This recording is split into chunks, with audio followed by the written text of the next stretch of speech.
in partnership with the Chicago Police Department on the 5th of February 2020. On that date, there was a robbery that had occurred on the CTA train line at Halsted and 290. Essentially, the offender approached the victim and attempted to snatch his backpack. At that point, the victim pulled his backpack back, but the offender was armed with a firearm, discharged his firearm, striking the victim in his back. Once the firearm discharged, the victim fell to the ground. The offender was able to pull the backpack off the victim and fled off the train. One of our community members immediately witnessed that, called 911, and then requested EMS for the victim. In addition to that, the witness actually stayed and comforted the victim until EMS actually arrived on scene. Once EMS arrived on scene, he provided a brief synopsis as to what had actually occurred, and then waited for the police. Our SDSC room in the 12th district immediately started searching the cameras in the immediate area, looking for a possible suspect. The victim actually provided the witness provided a really good description of the offender. Working with the SDSC room, they were able to track several pictures that actually matched the description. Our witness was able to actually identify that, which assisted the SDSC room in our 12th district in actually tracking the offender to a local store nearby.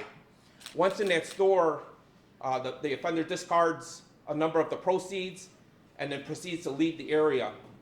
Thanks to the great work of our local community members within the store and our community member on the train, we were able to track the offender later in the day, thanks to a coordinated effort with the Chicago Police Department's Detective Division and various units within the police department, able to place the offender into custody, armed with the firearm. Today we'd like to recognize Jonathan Kasango for the great work. Actually, the charges were indicted today, grand jury, for attempt murder, armed robbery, aggravated battery, as well as armed habitual criminal. With that, we'd like to honor Jonathan Kasango from the Chicago Police Department in recognition for aiding a shooting victim and assisting the Chicago Police Department in the apprehension of a dangerous criminal. The 12th District would like to recognize you for the great work and your citizenship. Thank you. And then we also have one for another community member as well that aided. The community member was in the store where the offender actually had fled to, discarded a number of items. We were able, working with that community member, were able to track down the video and then identify the victim, the offender actually in there. That community member is in the back and wishes to remain anonymous at this time. And we just appreciate their great efforts in making the city safer by coordinating with the police department. Thank you. Thank you so much.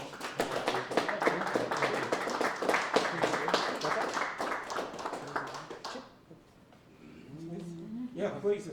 Jonathan, the first thing that we'd like to ask is, could you spell your name for us? My name is Jonathan Kasongo. So Jonathan is Jonathan, and Kasongo is Kasongo. So tell us first about how it feels to help the police in this case and bring this person to justice. I mean, it feels like a lot to me because, the most important for me was that the victim was saved and that the police worked really fast into catching the guy that actually committed that crime. So for me, everything went on so well, and it was a great experience helping Detective Johnson and all his team. And just from the beginning until here and getting that reward, it's a great feeling. Tell us your story. What happened that night? How did you come upon this and what happened? So that day I was just going to school. I wasn't even supposed to be, because I work at the UIC. I'm a teaching assistant. So usually I would go to either teach the students or get classes because I'm a master's student. But that day I didn't have anything. I was just on the blue line going to school to do some of my homework. And it was early in the morning, 10 a.m., just got on the train, was waiting to get to UIC. And then when we got to the UIC station, when the train was about to stop, then that's when everything happened with the shooting. And, yeah. So describe what you saw, what you heard in regards to that. Actually, when everything happened, I was really close to the victim and the shooter, because as we arrived at UIC, I was about to get out of the train, and then as I was just standing in front of the door, the victim rushed in front of me, and then I remember a few seconds later, the shooter was right behind him on his back, and then he was saying bad things, and I knew something was about to happen. And initially, I just thought they were gonna fight because he was trying to grab his backpack. So I was like trying to be on the way and split them. But then when I looked at his arm, he had his revolver that was right on his back here, in the lower back. And then a few seconds later, he shot the victim. Now, I understand, as they said, you stayed and helped comfort the Yes, and something like then that. after that, I was with the victim. I was waiting for people to call 911, but some people ran out of the train and people were panicked. So I figured I would just call, and then after that, they told me to apply pressure on his wound that he had on his back. So we had to turn him, and there was another girl that actually helped us too. She's not here today.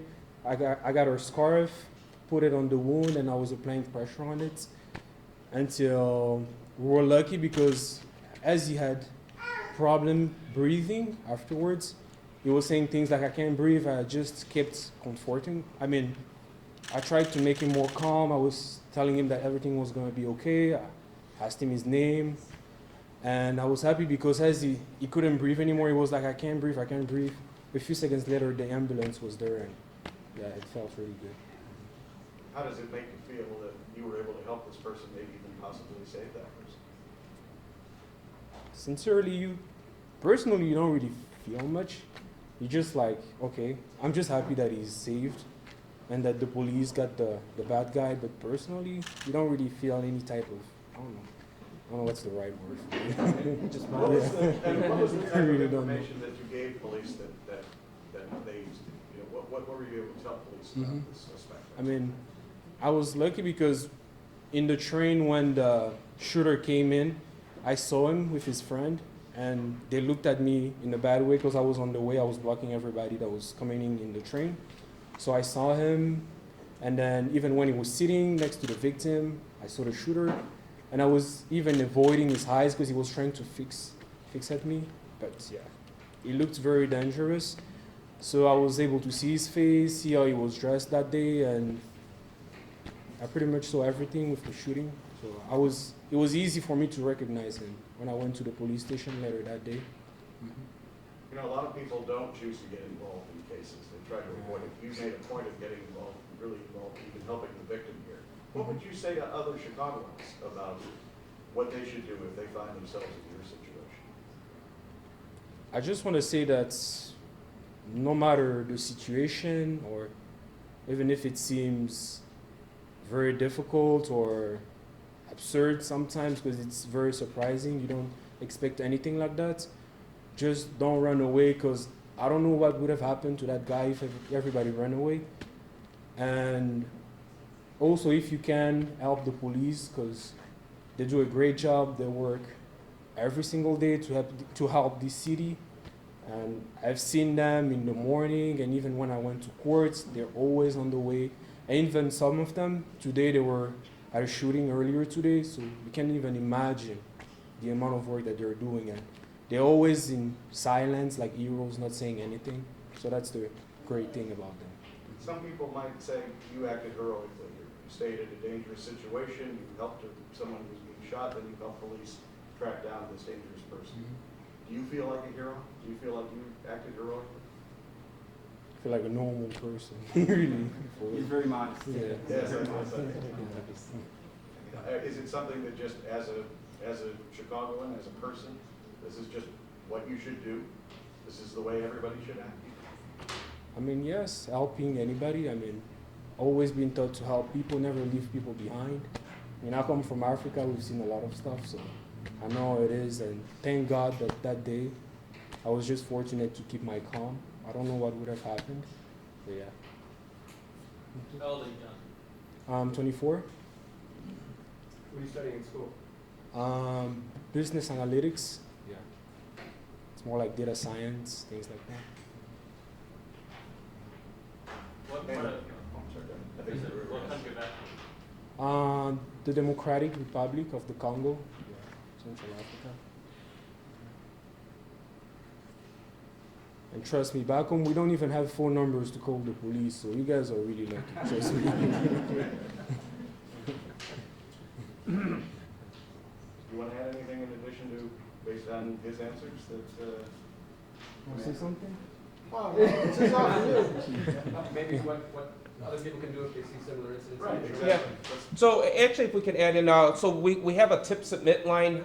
So if people don't feel like they want to engage as Jonathan has, we have an anonymous tip submit line where everybody can actually submit information. So like in that case, on that day, you know, there were several people within the bus that possibly saw something, and luckily in this case we were able to apprehend the offender later in the evening.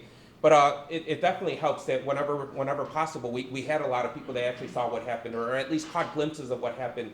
And every little piece of that actually contributes to helping solve some of our cases. So the tip submit is an ideal way to actually give information while remaining anonymous. And then if you wanted to actually provide additional information, you can always reach out to our area detectives or our local police stations to actually provide that information. We'd happily take that as well to help further investigations. And could you identify yourself, Commander? Well, just give us your name and. Commander Stephen Chung, the 12th District Commander. Stephen is the first name, Chung, C-H-U-N-G is the last name. How's the victim? Does anybody know? He's recovering. Do we have any update, is there still a search on for a second person? No. Do we have any update on that? That's over? That's all. Okay, so just the one. Yes. And that website you want to use to submit your tips is cpdtip.com, cpdtip.com. Does that crimes tip line still work? The 274 something number, like a text number? It's a text number. Does it still work? Yeah. Yeah, you could do that off your cell phone, you could do that off a regular computer, and like the commander said, you can stay anonymous if you wish to do so. Yeah, but that helps tremendously. Thank you again, Jonathan. Thank you. Thank you. Thank you so much. We have to show us your award. Oh, the award? Over toward the cameras there. Maybe away from the mic. Yeah, wait for They want you to step forward. There you go. Thank you. So modest. There you go, buddy. All right, great. You're not going to switch majors now, are you? Maybe Oh, no. My master's, I just want to finish. It's not working. He's gonna help me with my statistics homework, right? You promise. Whenever you want to. It's all about the data. Yes. You bring those back. Thank you, sir. Thank you, guys. Thank you so much. Thank you for coming out. Actually, Jonathan, can we get a picture with you and all the officers? Picture? Yeah. Oh, thank you. Oh, thanks for coming out. I'll get the mic.